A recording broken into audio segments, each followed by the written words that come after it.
I call the Honourable Member Kelvin Davis. Thank you, Mr. Chair. Tēnā koe. Yeah, Mr. Chair, I have absolutely no time for the tobacco industry. I have an absolute loathing for them and the havoc they have caused. And I would just want to touch in the short time here in the committee stages on the devastation they've caused to us as Māori.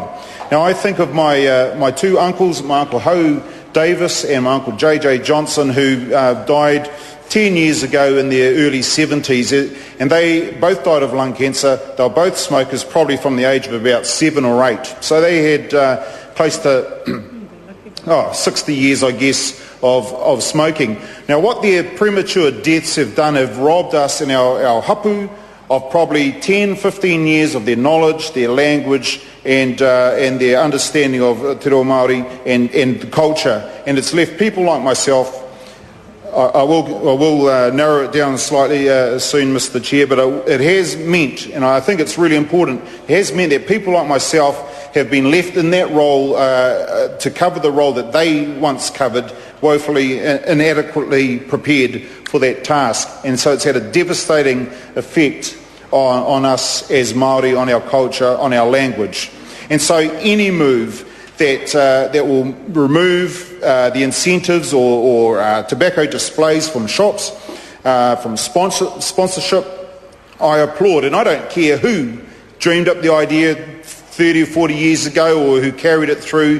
The fact is that this Parliament is making something of it now.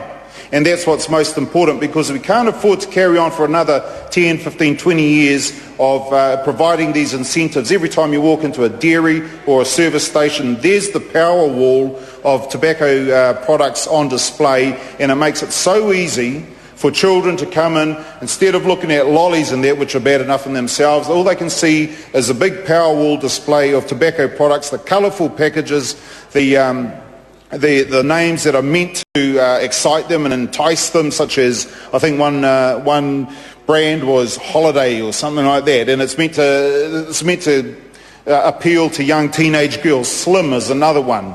And to me, it's just despicable that the tobacco industry has absolutely no conscience about the damage that they've been doing to generations of New Zealanders, generations of Māori, generations of people right throughout the world.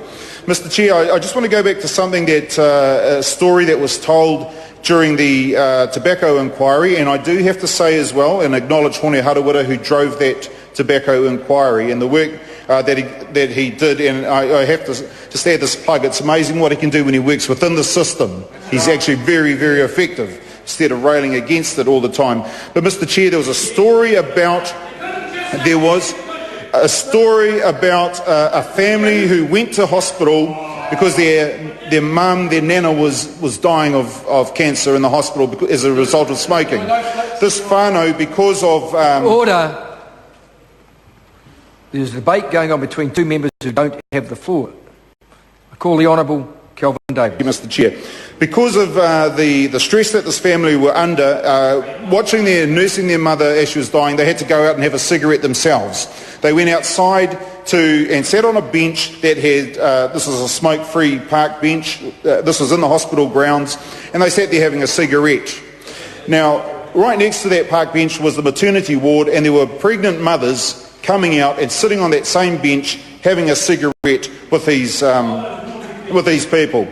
Now, the point of the story is, Mr. Chair, what's the bet that in 20 or 30 years' time it's the unborn children of those mothers sitting on that same park bench having a cigarette while they're watching their mothers who are now pregnant dying of cancer in the hospital? It's a circle, not of life, but a circle of death that the tobacco companies perpetuate, and they need to be held to account.